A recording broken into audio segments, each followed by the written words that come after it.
Here's a quick recording of doing morph targets or blend shape animation inside Morphin. So you can see here's a guy that I sculpted and created some layers in Nomad, brought it across to Morphin, and you get all this cool animation. So if I select the head mesh and then bring up the sliders, you can see this is what's going on. So I've got these various sliders I'm triggering on and off, and that's all playing on top of some bone animation. So if I do this, you can see that's I've done some very simple rotation animation for the eyes. So if I look at those keys, you can see that's what that looks like. So it's just doing these little eye darts. I've used constraints so that this eye is doing a rotation constraint, so that when I rotate this eye, this other one does the same thing. So you can see that they match together. I've also done a bit of a rigging trick where you can see that as I rotate the eye, the skin around the eye rotates a little bit with it. All I did there was if I go choose the skinning options and go to the head, which is, which one head? I'll just turn off the post-processing stack because that's what's making it look a bit pale, sure. I've painted a tiny bit of weight. You can just see this light blue there, so that as that bone rotates, the eyelid rotates just a little bit. It's a nice way just to match them together. And I've used a joint. Whoops, I should cancel that action. And I've done a bit of rotation on the joint just so I can, sorry, on the jaw, just so I can rotate the lower teeth to match up with the blend shapes, and done a bit of rotation on the head. So that's the setup. I'll just show how that looks back in Nomad. So you can see this is my character, and I've got some layers, and you can see that on each layer, all I've done is I've just sculpted these shapes. So there's happy, there's sad, mad, shy, surprise, and sus, this one. Nomad is a great tool for making these kind of expressions because you can be like sort of sliding this back and forth and previewing how it's all moving. So if I look at this and go, you know what, actually it feels like this bit of the skin there should be moving a bit more. I can go to that layer, can turn it up with my move brush, just like push it out and a bit way like that, and then I can compare and go, yep, that feels good. And oftentimes the trick with this sort of stuff is just to kind of like keep doing this and go, is everything moving as it should? So like with this one, for example, I might say that it feels like maybe this should be tugging down a bit more. So I'll just pull it down a little bit, and then whoops, that was on the wrong shape. Make sure to have the right shape selected when you do it. So pull that down, might even pin this. And now you can see we're getting that bit of deformation there. Look at the mad slider. Even that should probably squinch a bit more. So that should maybe go which way? So it's going to be pulled in that way. Should be to there. Anyway, this isn't a tutorial about Nomad, it's a tutorial about Morphin. So let's say that this is all cool and I'm happy with it. Oh, I can see that's poking through the teeth there. So let's fix that. So I'll just make sure to pull that away a bit. That's better because I was noticing that over in Morphin. So here's our shapes. Let's say that we're happy with it. We can now go and export it. So export GLTF and make sure layers is turned on. We don't have any PBR paint. We don't have any vertex colors. Oh no, we do have vertex colors because the black of the iris, black of the pupil. That should be everything we need. I'm going to go export normals as well. Exports, save to files. We'll call this one expressions 3. Okay. Then we can jump it back over to Morphin, make a new project. Yep. I'm going to just change the background color to be so dark again.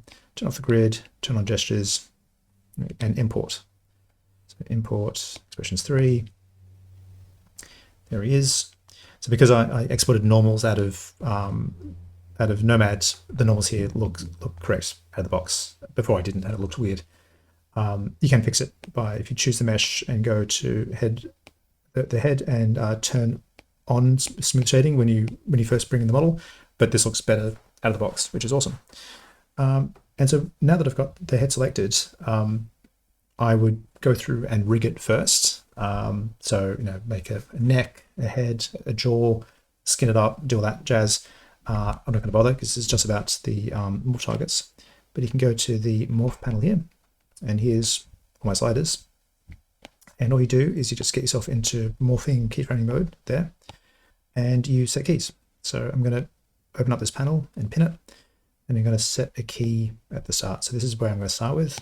I'll key it, hold that for 20 frames, and then between frames 20 and 30, I'll turn this slider down, and oops, all the way down, and I'll turn surprise up, set a key, drift forward to frame 50, key, and then at frame 60, I'll turn this one down.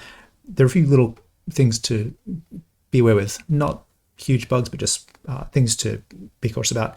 If you drag sliders down and drag them too far into this toolbar, it'll, and you can see that button light up. When I let go, it activates that button. So just be careful where you drag your pencil to. Anyway, so we're going to turn that one down, and I'll turn, say, mad up, and key. Hold that for a few frames, key. So when I key, it's keying everything together, which is quite useful. And then I'm going to go finally to the happy slider, key that, hold that for a few frames, and then finally go back to sus. So turn that one down, turn this one up, and key. So now we can see I've got all these animations, but you can see that if I play it smoothly by turning off snap to entity here, it's changing very quickly. And you can see that what's going on here, if you watch this slide, is where they start to move and then they suddenly go pop.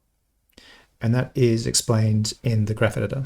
So if you look here, you can see that it's done what Morphin does by default, where it sets flat tangents quite wide. And so what it means is these curves are a bit too extreme.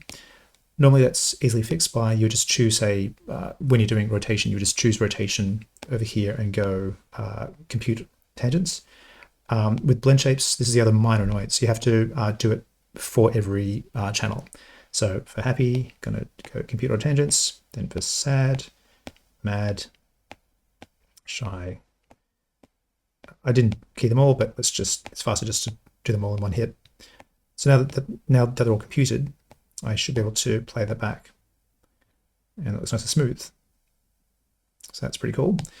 Might even, I'll set my frame range to stop at 130.